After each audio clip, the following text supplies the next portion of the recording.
Praise the lord. ప్రభువైన యేసుక్రీస్తు నామములో ఈ ఉదయకాలమందు మీ అందరికీ కూడా శుభములు తెలియజేస్తూ ఉన్నాను. మొదటిగా ఒక గమనిక. రేపు బుధవారము ప్రార్థన లేదు. చాలామంది ఊర్లు వెళ్ళడం వల్ల, మనకున్నటువంటి యవనస్తులు కూడా పరిచయలో ఉండేవారు ఊర్లు వెళ్ళటం వల్ల రేపు బుధవారము ప్రార్థన ఆపటము జరిగింది. అందరూ కూడా గమనించగలరు. అలాగే వాట్సాప్ నెంబర్ లేని వారికి ఈ విషయాన్ని తెలియచేయగలరు. అందరూ కూడా శనివారం సాయంకాలము కల్లా మీ గృహాలకు వచ్చేయండి. శనివారం సాయంకాలము ప్రార్థన ఉంటుంది యథావిధిగా. ఆదివారము మరలా అందరము కూడా ఆరాధనలో కలుసుకుందాం. ఎవ్వరూ కూడా మిస్ అవ్వమాకండి. ఈ ఉదయకాలమందు ఒక మాట నేను మీకు జ్ఞాపకం చేస్తాను. నిన్నటి ఉదయకాలమందు ప్రియుడైన హానోకు దేవునికి ఇష్టుడై ఉండెనని అనే మాట హెబ్రీ పత్రికలో మనం ధ్యానం చేశాము. హానోకు దేవునికి ఇష్టుడై లేదా ప్రియుడైన వాడుగా మనకు కనబడ్డాడు. అలాగే పరిశుద్ధ గ్రంథంలో యోహాను రాసిన 3వ పత్రిక, ఆ పత్రిక మనం చూస్తే 2వ వచనములో ఆ ప్రారంభ వచనం నుండి కొన్ని మాటలు మనం గమనిస్తే, దైవజనుడైన యోహాను, ఆయనే యోహాను సువార్త రాశాడు, ఆయనే యోహాను 3 పత్రికలు కూడా వ్రాశాడు, అలాగే ప్రకటన గ్రంథం కూడా వ్రాశాడు. దాదాపు 5 గ్రంథాలు వ్రాశాడు. యేసుక్రీస్తు శిష్యుడైన యోహాను, యేసు రొమ్మున ఆనుకున్న యోహాను. ఆ యోహాను తన 3వ పత్రికలో గాయు అనే సహోదరునికి ఉత్తరము వ్రాస్తూ ఉన్నాడు. గాయు అనే మాట మనకు అపోస్తలుల కార్యములో 19వ అధ్యాయంలో కనబడుతుంది. అలాగే రోమా పత్రికలో కనబడుతుంది. మొదటి కొరింథీలో కనబడుతుంది. సరే, ఆ గాయునో కాదో కానీ ఇక్కడ ఒక గాయు అనే వ్యక్తి మనకు కనబడుతున్నాడు. దైవజనుడైన యోహాను ఆ గాయుకి ఉత్తరం రాస్తూ ఉన్నాడు. అతను సంఘ పెద్దగా ఉన్నాడు. గాయు అని అతన్ని ఎలా సంబోధిస్తున్నాడు యోహాను అంటే, ఒక దైవ సేవకుడు, ప్రియుడా అనే పదము పలుసార్లు వాడిన విషయము గమనించాలి మనం ఇక్కడ. ఈ పత్రికలో యోహాను ఆ సంఘ పెద్దని ప్రియుడా అనే మాట సంబోధిస్తూ అన్నాడు. సహజంగా ఒక దైవ సేవకుడు ఒక అవిశ్వాసిని లేదా ఒక త్రాగుబోతుని తన హృదయపూర్వకంగా ప్రియుడా అని పిలవలేడు. గాయు జీవితంలో ఆత్మ వర్ధిల్లుచున్న అనుభవాన్ని పసిగట్టి ప్రియుడా అని పిలుస్తూ అన్నాడు. నువ్వు ఆత్మీయ జీవితంలో ఎల్లప్పుడూ కూడా నీరసించే వ్యక్తిని, దిగజారిపోయే వ్యక్తిని, దేవుని సన్నిధికి దూరంగా ఉండే వ్యక్తిని, వాక్యానుసారంగా జీవించలేని వ్యక్తిని ప్రియుడా అని ఏ దైవ సేవకుడు కూడా పిలవలేడు. దైవజనుడికే నువ్వు ప్రియుడిగా ఉండలేకపోతే, ఈ లోకంలో నీ సంఘ కాపరికే నువ్వు ఇష్టమైన భక్తి కనబరచకపోతే, మరి దేవునికి ఏ విధంగా ప్రియుడిగా ఉండగలవు? అపోస్తలుడైన పౌలు కూడా తన పత్రికలలో చాలా సందర్భాలలో తన దగ్గర ఉన్నటువంటి పరిచారకులను ప్రియుడా అనే మాట లేదా ప్రియులు అని సంబోధించిన మాటని మనం గమనిస్తూ ఉంటాం. కనుక ఈ మాట చాలా బాగుంది. యోహాను గాయునంటాడు, ప్రియుడా నువ్వు ఆత్మ విషయంలో వర్ధిల్లుతున్నట్లుగా అన్ని విషయాల్లో కూడా వర్ధిల్లాలి అని అంటాడు. నిజంగా అదే యోహాను ఈరోజు మనకు గనక ఒక పత్రిక వ్రాయాల్సి వస్తే ఏమంటాడో తెలుసా?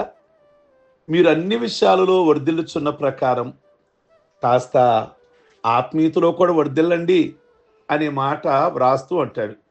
కనుక అంటే గాయు అనే వ్యక్తి ఏదో మొత్తానికి శరీరపరంగా ఏదో బలహీనుడై ఉన్నట్లుగా మనం గమనించాలి. కనుక నువ్వు అన్ని విషయాల్లో కూడా వర్ధిల్లాలి, ఆరోగ్యం కూడా కాస్త చూసుకోవాలి.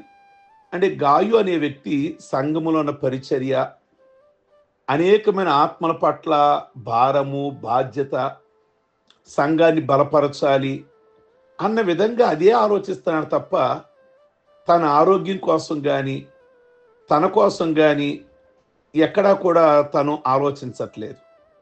ప్రియ దేవుని బిడలారా, అందుకని యోహాను గాయుని ఏమంటాడు అంటే ప్రియుడా అనే మాట రాస్తూ అన్నాడు. 3వ వచనంలో అక్కడ రాస్తాడు, గాయు సత్యమును అనుసరించి నడుచుకుంటున్నాడు అన్నట్లుగా రాస్తాడు. సత్యం అంటే తెలియని వారు ఈ రోజుల్లో చాలా మంది క్రైస్తవ్యంలో చలామణి అయిపోతున్నారు. ప్రతి క్రైస్తవ సంస్థకు వారి వారి సంఘ సిద్ధాంతాలు కొన్ని ఉన్నాయి. అమాయకులైన కొందరు అవే సత్యాలు అని వాటిని అనుసరించి వాటి కొరకు మీ సంఘంలో ఉన్నది కరెక్టా, మా సంఘంలో ఉన్నది కరెక్టా, ఇలా వాదించుకుంటున్నారు. కానీ ప్రభువు పెట్టిన సత్యమేంటో తెలుసుకోలేకపోతున్నారు. యేసుక్రీస్తు అన్నారు, నేనే సత్యము అని యోహాను సువార్త 14:6 అన్నారు. ప్రియ దేవుని బిడలారా, కనుక ఆ సత్య మార్గంలో నడుస్తూ ఉన్నాడు. కనుక మనుషులు పెట్టే సత్యాలు కాదు. ఈరోజు బైబిల్లో లేని వాటిని ఈరోజు చాలా మంది పెడుతున్నారు, వాటికి పెద్దపేట వేస్తున్నారు. కానీ బైబిల్లో ఉన్న విషయాలు మర్చిపోతున్నారు. కనుక అది కాదు. గాయు అని అతనట బైబిల్ ఏం చెప్తుంది, సత్యం ఏం చెప్తుంది, దాని ప్రకారంగా జీవించాడట. మరో మాట రాస్తాడు 5వ వచనంలో, ఈ గాయు ముఖ పరిచయం లేని వాళ్ళు గనక సంఘానికి వస్తే విశ్వాసికి తగినట్లుగా ఎన్నో సత్క్రియలు చేస్తూ ఉన్నాడట.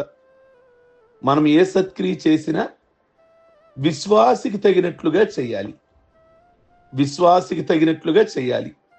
అది అవిశ్వాసులు అయితే ఏం చేస్తారు, వారింటికి బంధువులు వచ్చారనుకోండి, ఈ పండగ సమయంలో ఈ సంక్రాంతికి అవిశ్వాసులు అయితే ఏం చేస్తారు, సినిమాలకు తీసుకొని వెళ్తారు.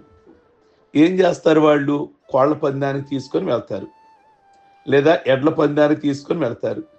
అదే మన ఇంటికి బంధువులు వచ్చారు, మనం దేవుని బిడలమి, వాళ్ళ అవిశ్వాసులు. మన ఇంటికి వచ్చిన వారు బంధువులు, ప్రభువుని ఎరగని వారు, మనం ప్రభువుని ఎరిగిన వాళ్ళం. కనుక రండి, మీకు సరదా కోసం నేను కోళ్ల పందాలు తీసుకొని వెళ్తాను, లేదా మీకు టైం పాస్ ఇవ్వడానికి సినిమాకి తీసుకొని వెళ్తాను, లేదా మీకు టైం పాస్ ఇవ్వడానికి మగవాళ్ళు అయితే ఎక్కడైనా త్రాగడానికి తీసుకొని వెళ్తాను అంటే అది విశ్వాసికి తగినట్లు కాదు. నీ ఇంటికి వచ్చింది బంధువులు అయితే చక్కగా వాళ్ళని మంచి భోజన పదార్థాలు పెట్టండి, వీలైతే 2 విషయాలు దేవుడి విషయాలు మాట్లాడండి, మంచిగా చూసి పంపేయండి. ప్రియ దేవుని బిడ్డలారా, యోహాను గాయునట విశ్వాసికి తగినట్లుగా చేశాడట.